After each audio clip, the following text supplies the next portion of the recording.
Jesus traveled about from one town and village to another, proclaiming the good news of the kingdom of God. The 12 were with him, and also some women who had been cured of evil spirits and diseases. Mary, called Magdalene, from whom 7 demons had come out. Joanna, the wife of Chuza, the manager of Herod's household. Susanna, and many others. These women were helping to support them out of their own means. While a large crowd was gathering and people were coming to Jesus from town after town, he told this parable. A farmer went out to sow his seed. As he was scattering the seed, some fell along the path. It was trampled on, and the birds ate it up. Some fell on rock, and when it came up, the plants withered because they had no moisture. Other seed fell among thorns, which grew up with it and choked the plants. Still, other seed fell on good soil. It came up and yielded a crop, 100 times more than was sown. When he said this, he called out, "Whoever has ears to hear, let them hear." His disciples asked him what this parable meant. He said, "The knowledge of the secrets of the kingdom of God has been given to you. But to others, I speak in parables so that, though seeing, they may not see, though hearing, they may not understand." This is the meaning of the parable. The seed is the word of God. Those along the path are the ones who hear. And then the devil comes and takes away the word from their hearts so that they may not believe and be saved. Those on the rock are the ones who receive the word with joy when they hear it, but they have no root. They believe for a while, but in the time of testing, they fall away. The seed that fell among thorns stands for those who hear, but as they go on their way, they are choked by life's worries, riches, and pleasures, and they do not mature. But the seed on good soil stands for those with a noble and good heart, who hear the word, retain it, and by persevering, produce a crop. No one lights a lamp and hides it in a clay jar or puts it under a bed. Instead, they put it on a stand so that those who come in can see the light. For there is nothing hidden that will not be disclosed, and nothing concealed that will not be known or brought out into the open. Therefore, consider carefully how you listen. Those who have will be given more. As for those who do not have, even what they think they have will be taken from them. Now Jesus' mother and brothers came to see him, but they were not able to get near him because of the crowd. Someone told him, "Rabbi, your mother and brothers are standing outside wanting to see you." My mother and brothers are those who hear God's word and put it into practice. One day Jesus said to his disciples, Let us go over to the other side of the lake. So they got into a boat and set out. As they sailed, he fell asleep. A squall came down on the lake, so that the boat was being swamped, and they were in great danger. The disciples went and woke him, saying, "Master, Master, we're going to drown!" He got up and rebuked the wind and the raging waters. Be still. The storm subsided, and all was calm. Where is your faith? In fear and amazement, they asked one another, "Who is this? He commands even the winds and the water, and they obey him." They sailed to the region of the Gerasenes, which is across the lake from Galilee. When Jesus stepped ashore, he was met by a demon-possessed man from the town. For a long time, this man had not worn clothes or lived in a house, but had lived in the tombs. When he saw Jesus, he cried out and fell at his feet, shouting at the top of his voice, "What do you want with me, Jesus, Son of the Most High God? I beg you, don't torture me." For Jesus had commanded the evil spirit to come out of the man. Many times it had seized him, and though he was chained hand and foot and kept under guard, he had broken his chains and had been driven by the demon into solitary places. Jesus asked him, What is your name? He replied, because many demons had gone into him, and they begged Jesus repeatedly not to order them to go into the abyss. A large herd of pigs was feeding there on the hillside. The demons begged Jesus to let them go into the pigs, and he gave them permission. When the demons came out of the man, they went into the pigs, and the herd rushed down the steep bank into the lake and was drowned. When those tending the pigs saw what had happened, they ran off and reported this in the town and countryside, and the people went out to see what had happened. When they came to Jesus, they found the man from whom the demons had gone out sitting at Jesus' feet, dressed and in his right mind, and they were afraid. Those who had seen it told the people how the demon-possessed man had been cured. Then all the people of the region of the Gerasenes asked Jesus to leave them because they were overcome with fear. So he got into the boat and left. The man from whom the demons had gone out begged to go with him. Master, take me with you. But Jesus sent him away, saying, Return home and tell how much God has done for you. So the man went away and told all over town how much Jesus had done for him. Now when Jesus returned, a crowd welcomed him, for they were all expecting him. Then a man named Jairus, a synagogue leader, came and fell at Jesus' feet, pleading with him to come to his house because his only daughter, a girl of about 12, was dying.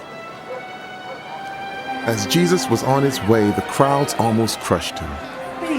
And a woman was there who had been subject to bleeding for 12 years, but no one could heal her. She came up behind him and touched the edge of his cloak, and immediately her bleeding stopped. Who touched me? Jesus asked. When they all denied it, Peter said, Master, the people are crowding and pressing against you. But Jesus said, Someone touched me. I know that power has gone out from me. Then the woman, seeing that she could not go unnoticed, came trembling and fell at his feet. In the presence of all the people, she told why she had touched him and how she had been instantly healed. Then he said to her, Daughter, your faith has healed you. Go in peace. While Jesus was still speaking, someone came from the house of Jairus, the synagogue leader. Your daughter is dead. No! Don't bother the teacher anymore. Hearing this, Jesus said to Jairus, Don't be afraid. Just believe and she will be healed. When he arrived at the house of Jairus, he did not let anyone go in with him except Peter, John, and James, and the child's father and mother. Meanwhile, all the people were wailing and mourning for her. Stop wailing. Jesus said. She is not dead. Not dead? But asleep. They laughed at him, knowing that she was dead. But he took her by the hand and said, My child, get up. Her spirit returned, and at once she stood up. Then Jesus told them to give her something to eat. Her parents were astonished, but he ordered them not to tell anyone what had happened.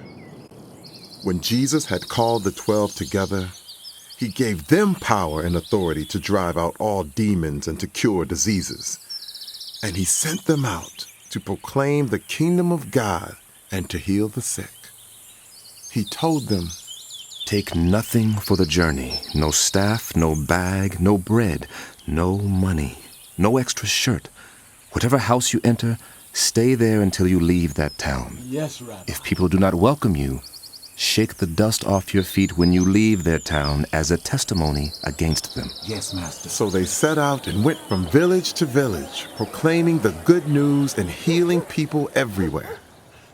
Now Herod the Tetrarch heard about all that was going on, and he was perplexed because some were saying that John had been raised from the dead, others that Elijah had appeared, and still others that one of the prophets of long ago had come back to life.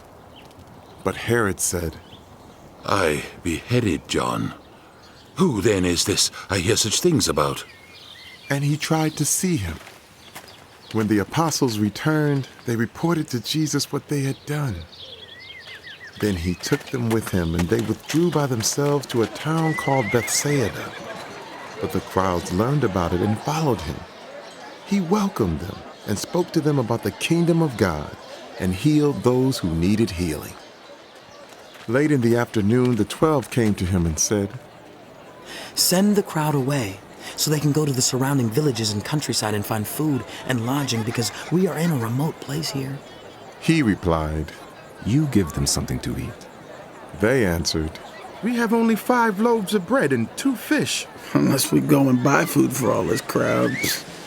About 5,000 men were there. But he said to his disciples, Have them sit down in groups of about 50 each. The disciples did so, and everyone sat down. Taking the 5 loaves and the 2 fish, and looking up to heaven, he gave thanks and broke them. Then he gave them to the disciples to set before the people. They all ate and were satisfied. And the disciples picked up 12 basketfuls of broken pieces that were left over. Once when Jesus was praying in private and his disciples were with him, he asked them, Who do the crowds say I am? They replied, Some say John the Baptist, others say Elijah, and still others that one of the prophets of long ago has come back to life. But what about you? He asked. Who do you say I am? Peter answered, God's Messiah. Jesus strictly warned them not to tell this to anyone. And he said, The Son of Man must suffer many things and be rejected by the elders, the chief priests, and the teachers of the law. And he must be killed, and on the 3rd day be raised to life. Then he said to them all, Whoever wants to be my disciple must deny themselves and take up their cross daily and follow me. For whoever wants to save their life will lose it, but whoever loses their life for me will save it. What good is it for you to gain the whole world and yet lose or forfeit your very self? If any of you are ashamed of me and my words, the Son of Man will be ashamed of you when he comes in his glory and in the glory of the Father and of the holy angels. Truly I tell you, some who are standing here will not taste death before they see the kingdom of God. About 8 days after Jesus said this, he took Peter, John, and James with him and went up unto a mountain to pray. As he was praying, the appearance of his face changed, and his clothes became as bright as a flash of lightning. 2 men, Moses and Elijah, appeared in glorious splendor, talking with Jesus. They spoke about his departure, which he was about to bring to fulfillment at Jerusalem. Peter and his companions were very sleepy, but when they became fully awake, they saw his glory and the 2 men standing with him. As the men were leaving Jesus, Peter said to him, Master, it is good for us to be here. Let us put up 3 shelters, one for you, one for Moses, and one for Elijah. He did not know what he was saying. While he was speaking, a cloud appeared and covered them, and they were afraid as they entered the cloud. A voice came from the cloud saying, This is my son, whom I have chosen. Listen to him. When the voice had spoken, they found that Jesus was alone. The disciples kept this to themselves and did not tell anyone at that time what they had seen. The next day, when they came down from the mountain, a large crowd met him. A man in the crowd called out, Teacher, I beg you to look at my son, for he is my only child. A spirit seizes him, and he suddenly screams. It throws him into convulsions, so that he foams at the mouth. It scarcely ever leaves him, and is destroying him. I beg your disciples to drive it out, but they could not. Unbelieving and perverse generation, Jesus replied, How long shall I stay with you and put up with you? Bring your son here. Even while the boy was coming, the demon threw him to the ground in a convulsion. But Jesus rebuked the evil spirit, healed the boy, and gave him back to his father. And they were all amazed at the greatness of God. Can you believe? While everyone was marveling at all that Jesus did, he said to his disciples, Listen carefully to what I am about to tell you. The Son of Man is going to be delivered over to human hands. What? But they did not understand what this meant. Peter, what does he mean? It was hidden from them, so that they did not grasp it. And they were afraid to ask him about it. I want to be great. An argument started among the disciples as to which one of them would be the greatest. Jesus, knowing their thoughts, took a little child and had him stand beside him. Then he said to them, Whoever welcomes this little child in my name welcomes me. And whoever welcomes me welcomes the one who sent me. For whoever is least among you all is the greatest. Master, said John, we saw someone driving out demons in your name, and we tried to stop him, because he is not one of us. Do not stop him, Jesus said, for whoever is not against you is for you. As the time approached for him to be taken up to heaven, Jesus resolutely set out for Jerusalem. And he sent messengers on ahead, who went into a Samaritan village to get things ready for him. But the people there did not welcome him, because he was heading for Jerusalem. When the disciples James and John saw this, they asked, Lord, do you want us to call fire down from heaven to destroy them? But Jesus turned and rebuked them. Then he and his disciples went to another village. As they were walking along the road, a man said to him, I will follow you wherever you go. Jesus replied, Foxes have holes and birds have nests, but the Son of Man has no place to lay his head. He said to another man, Follow me. Lord, first let me go and bury my father. Jesus said to him, Let the dead bury their own dead, but you go and proclaim the kingdom of God. Still another said, I will follow you, Lord. But first let me go back and say goodbye to my family. No one who puts a hand to the plow and looks back is fit for service in the kingdom of God.